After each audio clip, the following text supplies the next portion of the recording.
About a month ago, me and my boyfriend went over to our friend's house, Emily and Kenny. Usually when we go out to eat together, Emily doesn't eat anything or just gets a salad. This is because she's a vegetarian. Most restaurants don't account for a vegetarian diet. When we went over to their house on Valentine's Day, I brought a cake with me, and I was excited because I knew that it didn't have meat in it and that she could eat it. When I was cutting the cake, she said it looked delicious and that she wishes she could have some.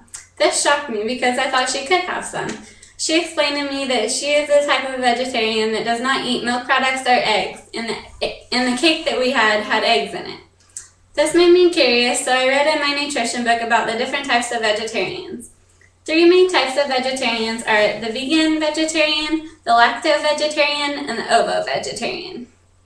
The most strict vegetarian is the vegan vegetarian. Because of its strict diet, it often is called the name a strict vegetarian diet. The vegan diet includes only plant sources of foods. Here are some examples. I brought some peas, some lettuce, and asparagus.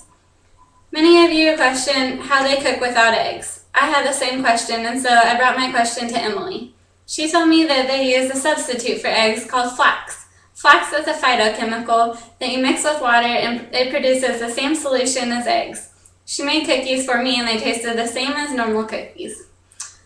Vegans also need protein substitutes in their diet because they cannot eat meat. Another type of vegetarian is the lacto-vegetarian. This diet includes dairy products into the vegetarian diet along with other plant sources. Protein is another problem like it was for vegetarians. In order to get enough proteins, the lacto-vegetarians along with the vegan vegetarians usually eat a lot of soy products in their diet. There's benefits and downfalls of soy products. One of the benefits is that it reduces colon and the uterus cancer. A downfall of soy products is that it blocks iron absorption.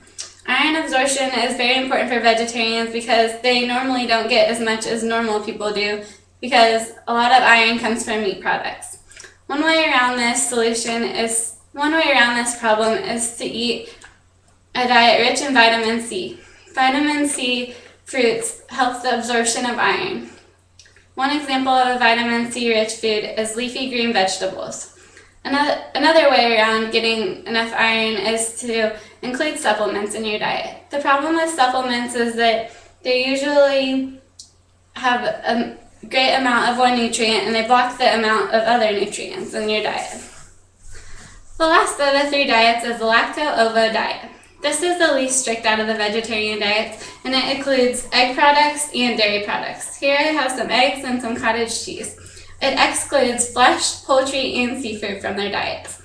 My nutrition book by Whitney Caesar stated that vegetarian diets reduce the risk of heart disease. This is one reason that the vegetarians try the diet. It's not about all saving the animals and everything. They do it for their health too. Doctors Book of Remedies of Food state that over 30 million people have tried vegetarian diets. This includes 1 in every 3 teenagers.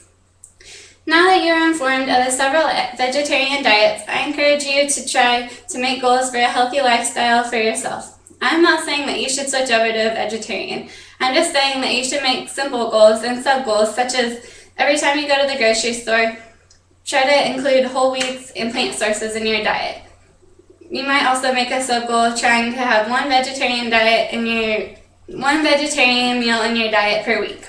Remember, you aren't just doing this for the animals. You are doing it for yourself and your health.